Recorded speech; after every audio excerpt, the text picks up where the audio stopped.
Firstly, I need to clarify that it's not the authority here. I'm from Guernsey, Channel Islands. Anyone been to Guernsey? Yay. It's very nice, very small. So I don't want to give the impression that I'm the ICO. I'm the regulatory office in Guernsey. So firstly, thanks for the invite to speak here today. It's great to see you all. And before I start, I want to say that I'm not planning on taking you through the legislative requirements of the GDPR or any other data protection law. Sorry, William, I know you think they're really important, but there is a world outside. So forgive me. There's a reason for this, which I hope becomes clear. You are all professionals in this space. That's why you're here. That's your role. You're well able to educate your mind. It's what you do with your data protection training and all the rest of that good stuff that you do. But what I want to do today is encourage us all to educate our hearts at the same time. Data protection is really, really important. I've made a career out of it, of course I would say that. But I don't want to talk about the specifics of data protection law precisely because it's too important. And we've just heard now in the great talk from William about how immersed we are in data, how even now data is being pushed out about you on the devices that may even be switched off. Our lives are surrounded by, influenced, manipulated by data that we produce every second of every day, and also data that's produced about us. So doing data protection is essentially doing our lives in this era. But of course we don't do our lives, we live our lives. And I want to argue that by embedding, and only by embedding, the protection of that data and the good governance of that data into everything that we do, both as individuals, citizens, professionals and organisations, by living it, truly living it, can we ensure that progress that we make and innovation that we want to encourage is built on human values.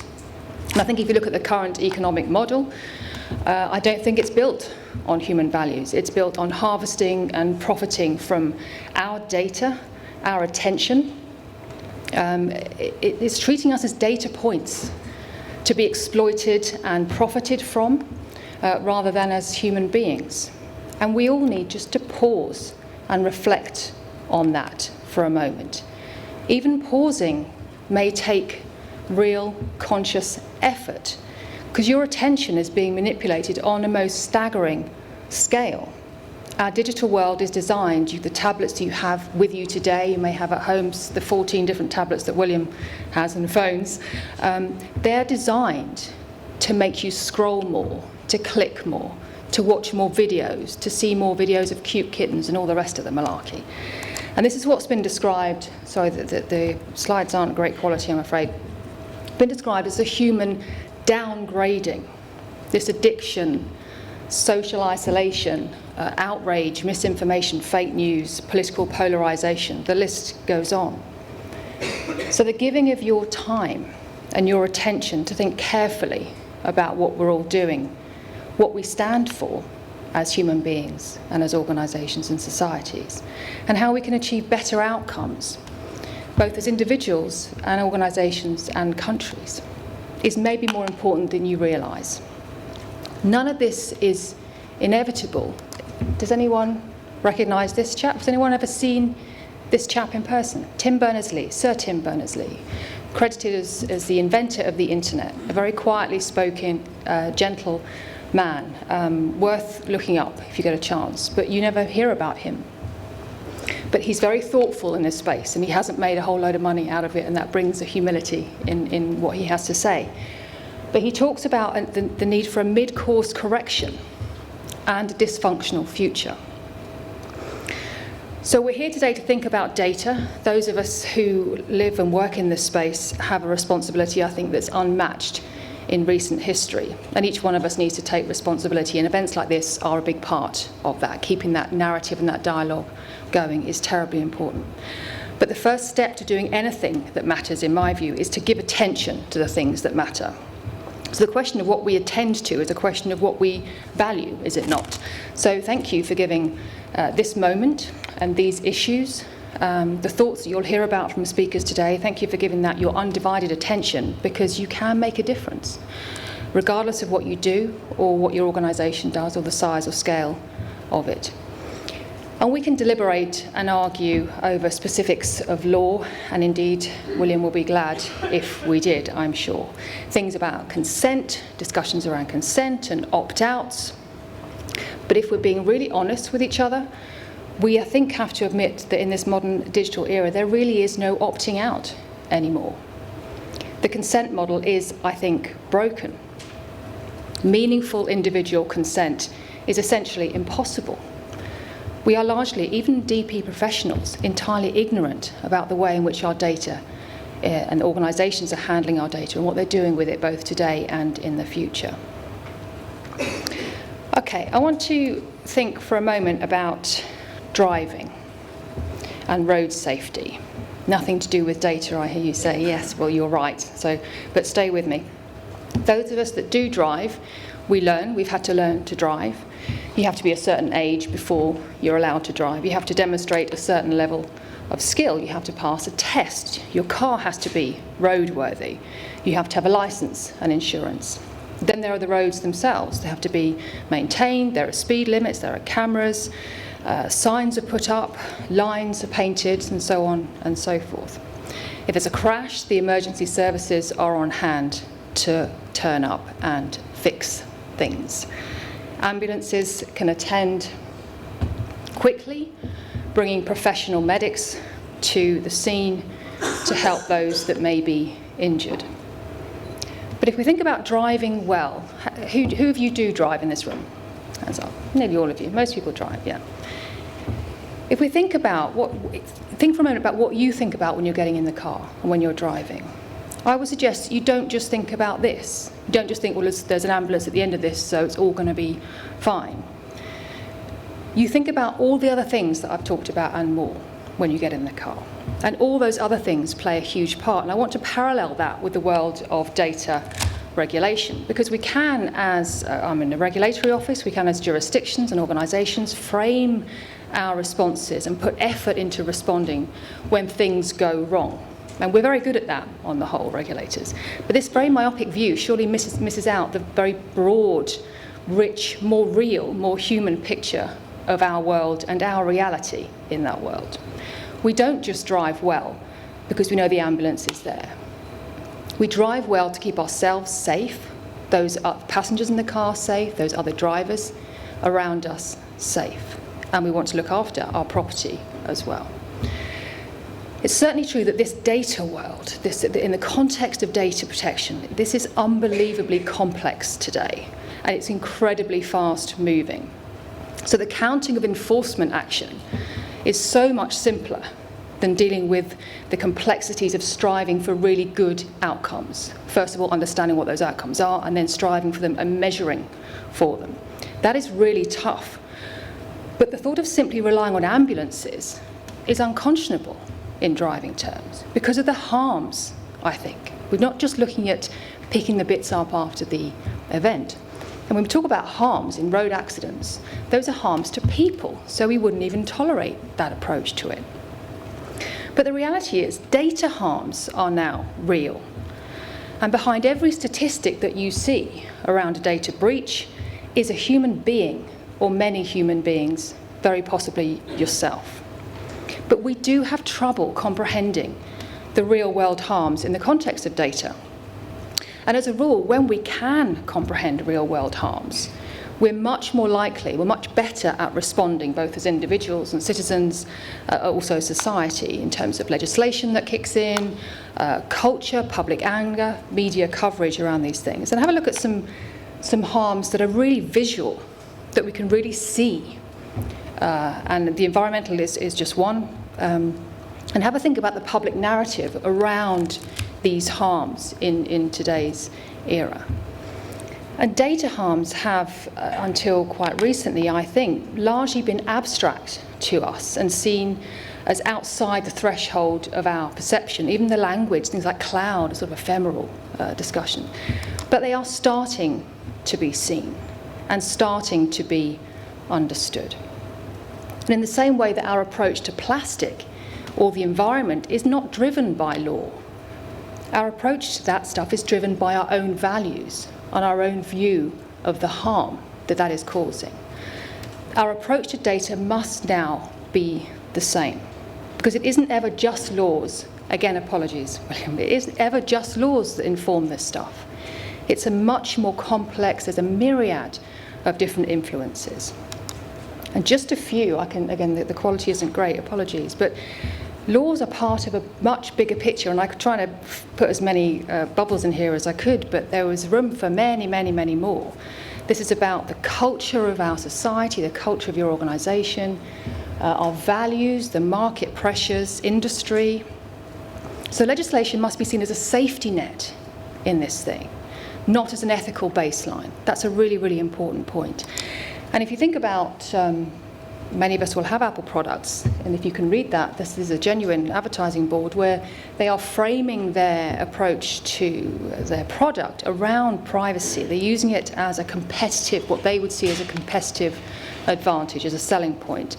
And Brad Smith from Microsoft is quoted as saying, "Our greater enthusiasm for the GDPR put us in a different camp from some others in the tech sector. We believed that one key to long-term success for the tech sector was sustaining public trust on privacy issues." So that's definitely in things, that's in the market. They see that as a market driver. Now, I think we could have a very interesting debate on whether this approach from Apple and Microsoft and others is stemming from an awakening about the ethics of the piece, or whether they're simply tapping into consumer sensitivity with an eye on the profits. Regardless of the motivation for it, it's still important to note. Now, I want just for a moment to consider these three strands of activity and thought, because these three should factor into every single thing you do around data. Firstly, the can. Can you do what it is that you're wanting to do? So technically, operationally, administratively, is it possible? May you do it? Does the law prevent you from doing it? Does the law allow you to do it? So is it legally permissible? Should you do it? Is the moral and ethical piece in the conversation. And it struck, the really important point I want you to take away with, if you just take one, is that we must do all of these things together. You cannot isolate one or two of them from the other. And I was thinking back to the King's Cross, those of you who live around that area. I was there earlier this week, the facial recognition, which William's talking about later, and how when that was first put in, they could do it. The law wasn't great in terms of preventing it, so they just cracked on. Now the law is coming in. There's a bill going through the laws for a moratorium on that. So in looking at these things in isolation, it's really very dangerous. And not everything that's technically possible is ethically desirable.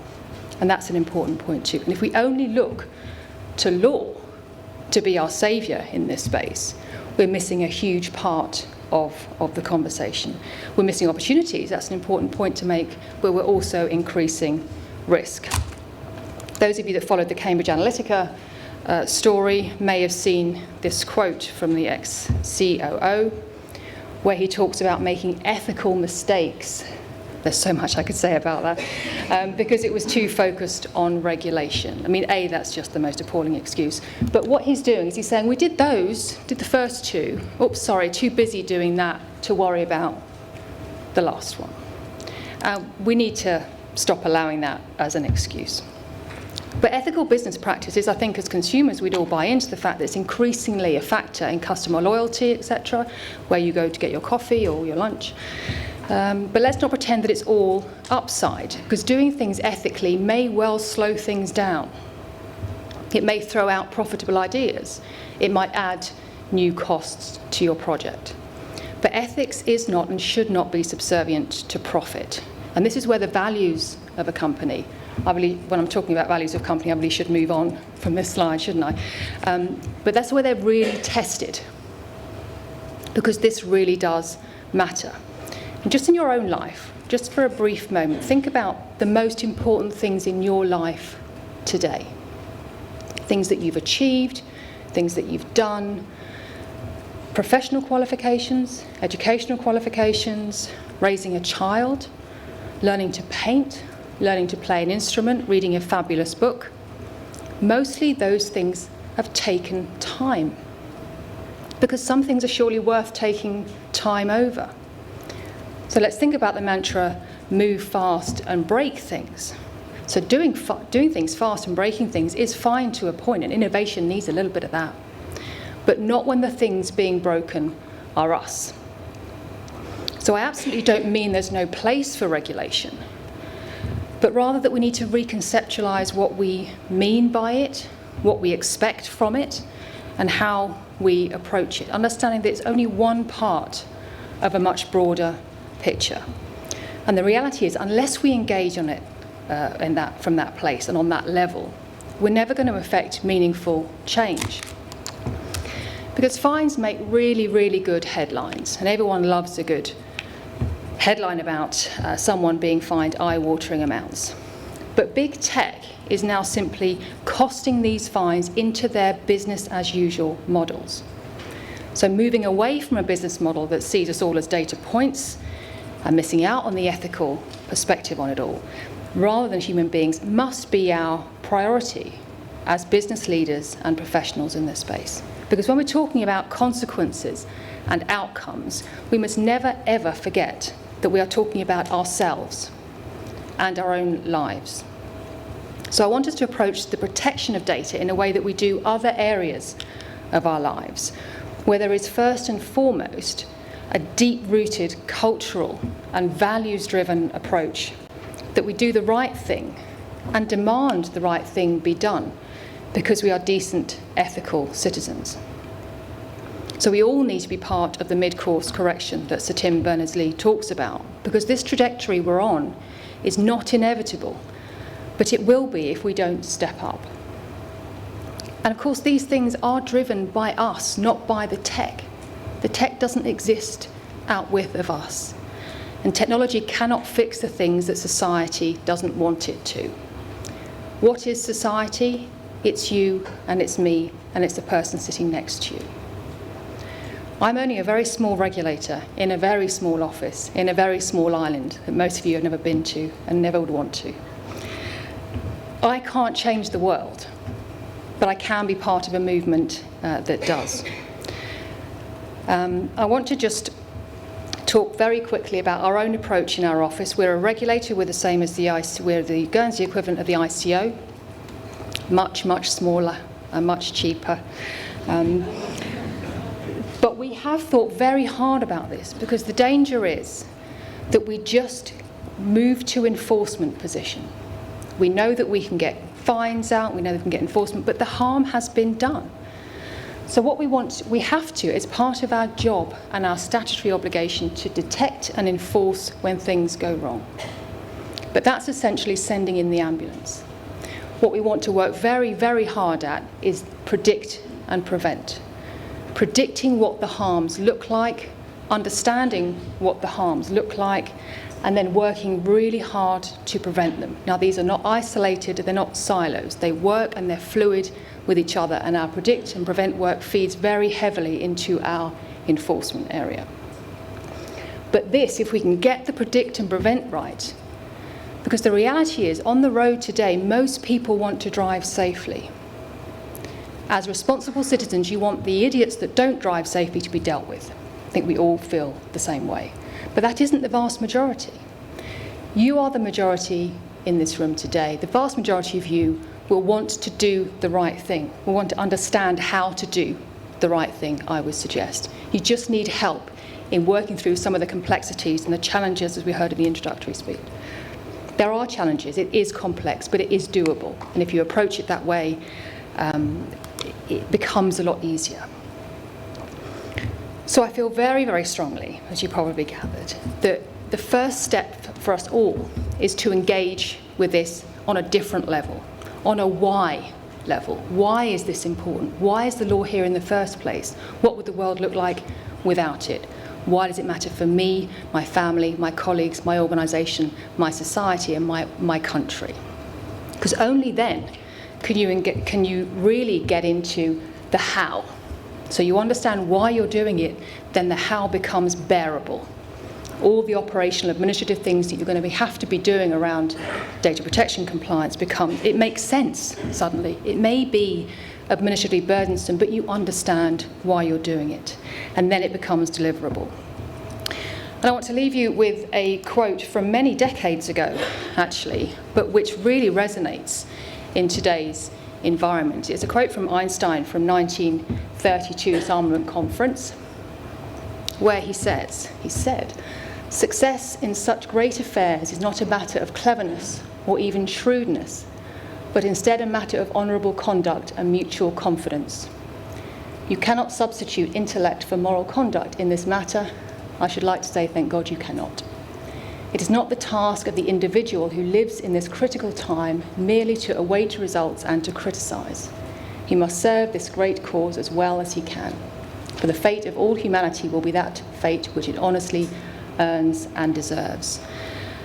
And it's just such a lovely quote, because I don't want to stand up here as some oracle of this. I want us all to take responsibility to be the change and to stop the downward spiral that Sir Tim Berners-Lee talks about. So thank you very much indeed.